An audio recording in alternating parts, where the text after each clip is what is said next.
It is time now for Better Money with Eric Hogarth, and today we are talking about 4 reasons to roll over your 401k. Eric is a certified financial planner and partner at Johnson-Brunetti. Thank you so much for being here. Thanks for having me. A lot of people are watching those 401ks, excited that they have this pot of money, but should they roll it over? So there's some questions and what that is and why we should do that.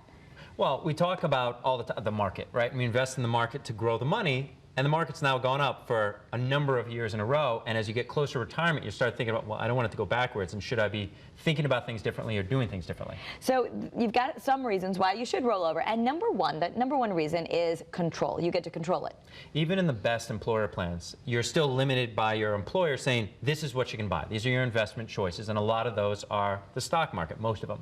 In an IRA, individual retirement account, you can invest in anything you want, maybe more conservative, maybe entirely safe, or maybe just different types of risks, so you have a lot more control. Okay.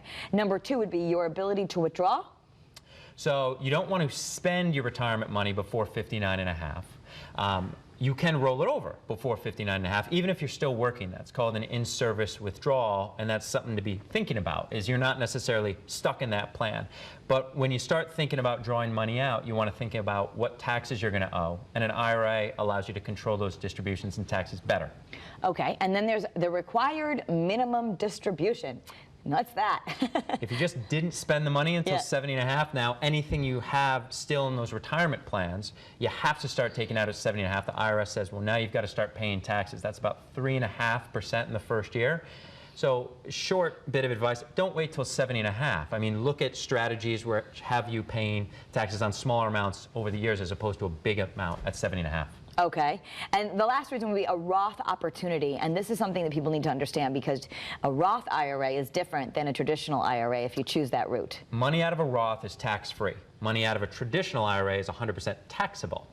It's hard getting money in the Roth because you don't get a tax deduction, but it's important to note that we can all convert. We can take an IRA and turn it into a Roth. Yes, there's taxes, there's pros and cons, talk about it, think about it, but know that you could, and you probably should think about taking advantage of it. Especially if you're younger. And that's something you can go to someone like you and you're just going to run the numbers and you'll know if it makes sense or not.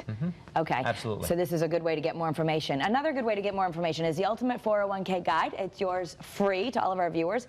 All you have to do to get this is go to bettermoneytv.com, and Eric, you will be sending that to people for free. Of course. And it's a great thing to read. Please get it, because it'll go over everything I just touched on in the course a lot more detail. Yes, you'll feel very informed. Thank you so much, Eric. Thank you. That's Better Money.